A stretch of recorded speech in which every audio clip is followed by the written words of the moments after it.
everybody. We are back with Q&A with Kay. I'm Kaylee. I'm in my jammies. I have to leave for work soon, but I wanted to get this in before I had to leave. I have some awesome questions from you guys this week. The lighting in here is just horrific, you guys. Like, I am blending in with the wall behind me. But if you're listening, you could probably hear that my voice is a little bit better, but bear with me. I still got a cough. I still got a sneeze. I still got, the sniffles. It's like week 3. I'm hearing I'm not the only person who's sick right now, but I made myself a really nice iced coffee. And we are just, getting to it. So we will hop into the first question. Hey, I loved your recent video about Florida.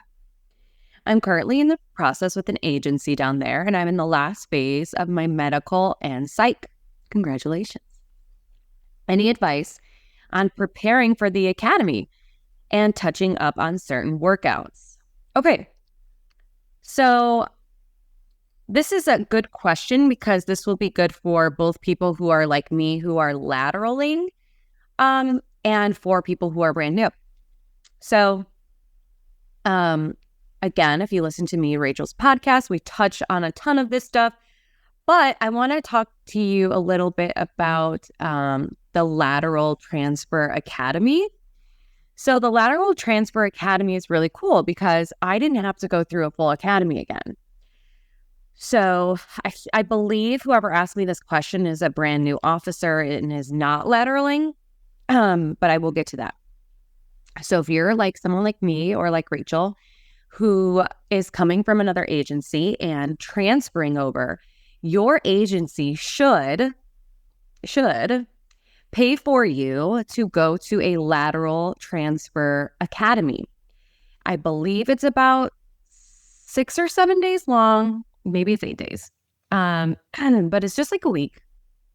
And basically you get certified in like the state's certifications. So for instance, like CPR, first aid, driving, you got to take the driving test. You got to shoot. There's a lot of shooting. I think that's 2 full days of shooting, but it's like 8 hours full of shooting. Like I still have marks on my fingers from like a year ago from loading up my mag so many times. So you have to pass all these tests. Oh, and defensive tactics. So if you don't pass, you probably have to pay to go through that academy yourself. I don't know if your agency will pay for you to go through it twice. So, you got that one chance. You got to pass that shooting course 2 days in a row. You got to pass the defensive tactics. You got to pass the driving test. You got to pass the CPR.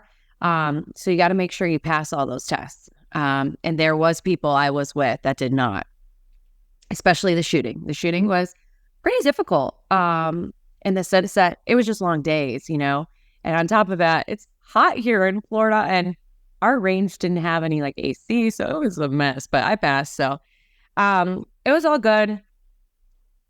So make sure that you talk with your agency and, make sure that that's something that they are going to do for you, because a lot do. I'm sure that there's some that don't, though, that maybe will start your salary and start your employment after you complete the lateral academy. So make sure that you ask those questions to those agencies and make sure that they are willing to pay you to go to that academy and start your salary, because you're an employee. I'm moving my whole life down here. You got to start getting your paycheck. As far as a fresh officer, I can't exactly speak on the Florida academy because, again, I did the lateral academy. But what I will say is that I know that there's a lot of running, and again, it's very hot. So I would practice a lot of outdoor running in the heat. I would also practice a lot of push-ups and planks and crunches. and a lot, again, outside to get your body used to that heat. Because that's something that is going to be difficult, that heat. But yes, a lot of running, a lot of push-ups. I know that they have like a wall jump where you have to like scale like an obstacle wall. And I'm pretty sure that they have monkey bars as well here in Florida. Sorry, still a little sicky. Um, so before I knew what would be at my lateral academy as far as like physical, I did go to a park and I did a lot of like monkey bars, because here in Chicago, we didn't have to do monkey bars. And I was literally like, I can't remember the last time I had to do monkey bars. So I went to a local park and I practiced pull-ups, monkey bars, and running outside and all that. As far as the site goes,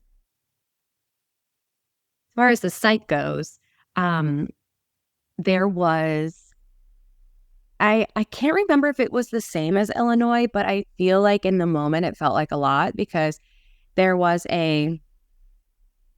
basically a personality test that was like, what would you do in this situation? And there was a lot of questions that were like similar in answers. So it was kind of like two of them could be right kind of feeling, you know? And then you did have to meet with like a therapist one-on-one and talk to them and go over those answers. And then you had to do your polygraph test as well. And usually your agency will do all that for you, schedule it. I did all three, I believe, in one day, or at least two of them in one day. And it was a lot. It was pretty mentally draining. But just be yourself. And obviously, you know, as long as you're a good person that makes the right decisions, you're good. And meeting with the therapist wasn't bad. Just kind of going over your questions. Sometimes they try to dig a little deeper. And I feel like sometimes they try to get you to say things that you're like, what? You know, so just stick to like, you know, what you said on the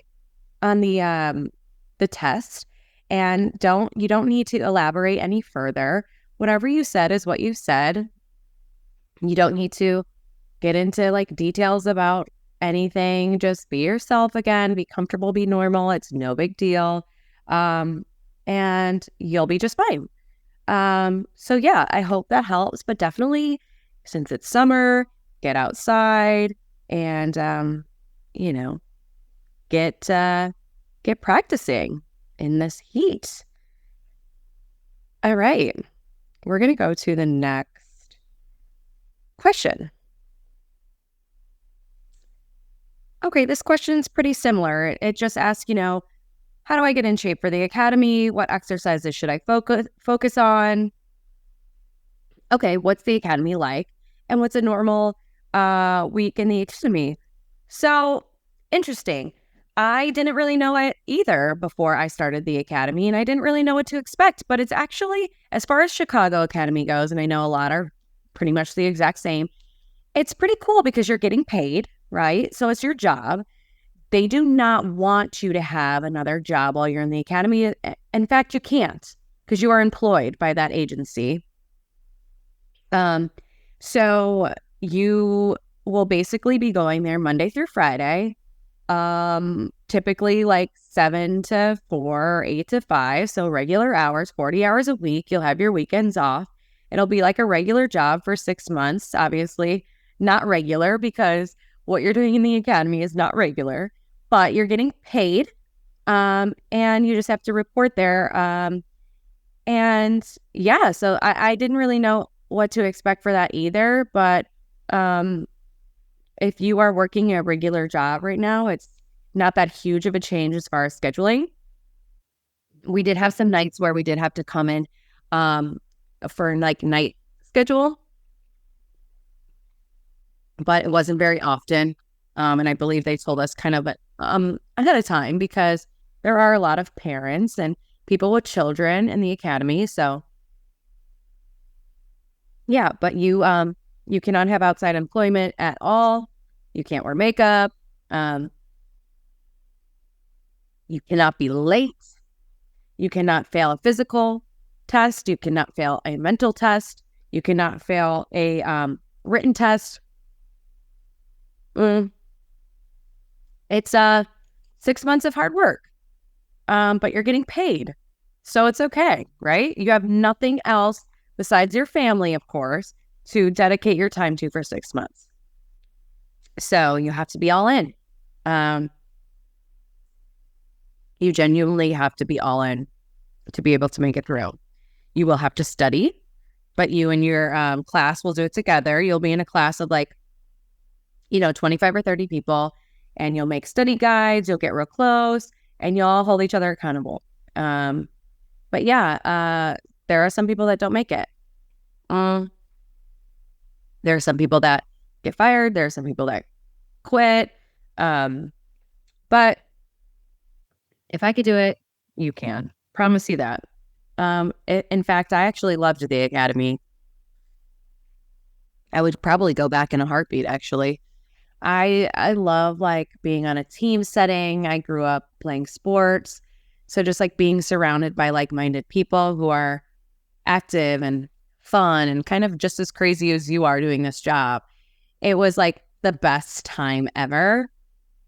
I'm still very close with a lot of them. I adore them. And it's a great experience. And then you have this core group of people to go through this job and this career with you. So, a year down the line, 2 years down the line, you can ask them certain questions. Some will get promoted, some will leave, some will, whatever. But where the journey takes you is the best part. As far as preparing for the academy, again, just kind of like what I said before, just get outside. A lot of our stuff was outside. And then in Chicago, we had to run in the freezing cold. Your hands are frozen. Your eyelashes are turned into icicles. You are running outside, even if it's below zero. You are driving the car, your squad car, for the driving test in below zero. So, just make sure that you tell everyone around you, hey, this is the next 6 months of my life, and I'm dedicating my time to this. And it'll go by quick. And remember, you'll still have weekends off and you're getting paid. So it's all worth it. Okay? Hope that helps. Let's get to our next question. Guys, I can't wait till this cold goes away. Oh my gosh. All right. All right, here we go.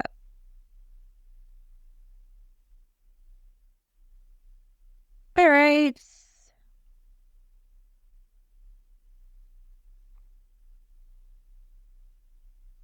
Okay, this one's kind of sad to me. It's not really a question, but I wanted to talk about it. So this one says, I just wanted to let you know I came across your recent TikTok about proving yourself in law enforcement, which is so true. I recently resigned from my job because I felt I had to prove myself every day. It became draining and I couldn't do my job. The reason I wanted to touch on this topic question is because it hurts my heart. It is so beyond true that as women, and I'm sure men feel the same, but I'm not going to speak on them because I'm not a man. So I'm going to speak on what I know. As women in law enforcement in this profession, it is extremely hard to be taken, quote unquote, seriously, especially if you're, quote unquote, pretty, girly, feminine. If you aren't out here acting like you are super masculine, you are not taken as seriously. For what reason? I couldn't really tell you. Women are just as capable of everything. And I went through the same academy that everybody else went through, right? However, still to this day, every single day, I get told, I'm not good enough. There's no way I can fight. There's no way I can handle calls or jobs by myself. I need a man as my backup. I need this, I need that. Which is quite frankly the most untrue statement ever. I love my male partners. Don't get me wrong. I love having guy partners. But I also love having girl partners. And I think that we bring something to the job that is extremely valuable and very worthy. And not only do we bring a lot to the position, we bring just as much as anybody else. And as far as proving yourself, I like Rachel said in the last podcast we had together, where she said, think about it this way. A woman in a lot of careers has to prove themselves. And I kind of have always thought, woe is me, in the sense that like this job, law enforcement, I'm always going to have to prove myself, which is true. But in corporate America, and in most jobs, as women, we are always constantly fighting to prove ourselves. And it does take a lot for us to get to the top. And when we do get to the top, what are people saying about us? What are rumors? What are people judging us about? What are people thinking? Because there's no way we could have just gotten here by hard work and talent and being successful. Because God forbid, but I think that put it into a different light for me, in the sense that, like, you know what? We aren't the only people, the only women struggling with this. This is a lot of women in a lot of different careers. And I think that just speaks to, the realities of the world that we live in today, which is unfortunate. And I'm sure, again, that there's a lot of men that deal with the same thing, that if they're not as jacked as the other guy or as tatted as the other guy, or if they're not on, SWAT, that they aren't as capable as that dude. And that is all so untrue. And I think the beauty of law enforcement is that there is so much. There's so many avenues, so many departments, so many skill sets that you can have that make you such a valuable asset to this job, that it's not just the physical. It's not just being 6'6", jacked, and a dude. That doesn't do everything for you on this job. Is appearance a valuable part of this job? Unfortunately, yes, it is. Because when I get out of the car for a traffic stop, versus when a 6'6", 300-pound guy gets out of a car on a traffic stop, what's the perception of the person who's getting pulled over? What is their perception of the totality of that circumstance? Yes, is there a difference? Absolutely. But once we approach that vehicle, how you carry yourself, your confidence, your knowledge of the law, the way you handle yourself in situations speaks volumes over appearance. Appearance only goes so far. Now, as far as this message goes, it breaks my heart that there are people that do get broken by the system. And I have been there. I have been in moments where I have truly felt like, can I even keep going? Can I even keep fighting this fight? Like, what do I have to prove? Like, hello, we all went through this together. I'm just as capable as you are. And there's times where you want to be like, okay, like, let's fight. Or like, let's take a written test right now. Or let's do a quiz on the law. Like, who wins? It's like, you want to show yourself. Sometimes you want to be like, okay, let's go. Let me prove it. Because it's like, it gets so sad sometimes that you just want to like show the world. You just want to prove yourself. But like, you don't have to. Your work as an officer, your heart will show for itself, but it'll all be in time. And then obviously the people that work with you will speak on, your work ethic and on your behalf, your bosses, everything like that. It will all, I'm sorry, my nose is running. It'll all come together in time, but you have to be patient. And there's always going to be people that don't think you're worthy. Always. Whether it's another woman or another man. There's plenty of women that are going to look at other women and judge them. And there are many men that will look at other men and judge them and think that they aren't worth it. But guess what? At the end of the day, we're all going home with the same paycheck. So, well, it breaks my heart that this person left law enforcement because of that. But it is the harsh reality, and it is the truth. And it is, there is a double standard, 100%. It is not fake. It is real. And I do think that there are people that have to work harder to be taken seriously on this job. Absolutely. Now, can you say, fuck it, I'm just going to do me and be myself and let the naysayers be the naysayers? Absolutely. But at some point, it is going to get to you, or you're going to hear back on something, or someone's going to say something. And being an officer and probably being a firefighter and a lot of these jobs, first responder jobs, it's like high school, because you're with a bunch of alpha people, competitive people, crazy people, because we're all crazy to take this job, right? Like-minded people that have a competitive type of nature to them, that it's never going to feel like an equal playing ground. There are going to be people that support you and love you and root for you, and keep those people close, because those are great people, because those are the people that are comfortable within their own self and they don't feel like they have to prove themselves. So they are happy for you when you succeed. And there's going to be plenty of people that when you succeed, they are going to say that you succeeded for other reasons than the actual reason that you succeeded, because they don't think you're worthy, but you are worthy. And at the end of the day, this job isn't for everyone. And to constantly prove yourself isn't for everyone. It's mentally draining. It's taxing on your mental health, your body, your mind, your soul. And if there's something better out there for you, absolutely. Life is short. You don't have to stay in this job for the rest of your life. I always say, don't marry your pension. You don't have to.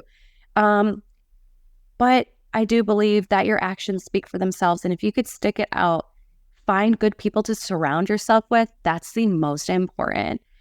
Because when people know your heart and know how good you do, your partners, the people that you work the beat with, those people know how you work. And that's all that matters, is that your partners, the people that on shift with you, like the way you work, like working with you, speak highly of you. Who cares about the rest? Because that's all that matters, is your crew, your supervisors. That's what matters. So yeah, that's it for today. And I'm going to go get ready for work. I have to leave in 30 minutes, but keep sending me questions. I love to hear from you. I love to talk about it. Hopefully again next week I'll have a little co-host with me, and we have a lot more awesome podcasts coming up. So I will see you guys next week. Take care and be safe always. I got your sip.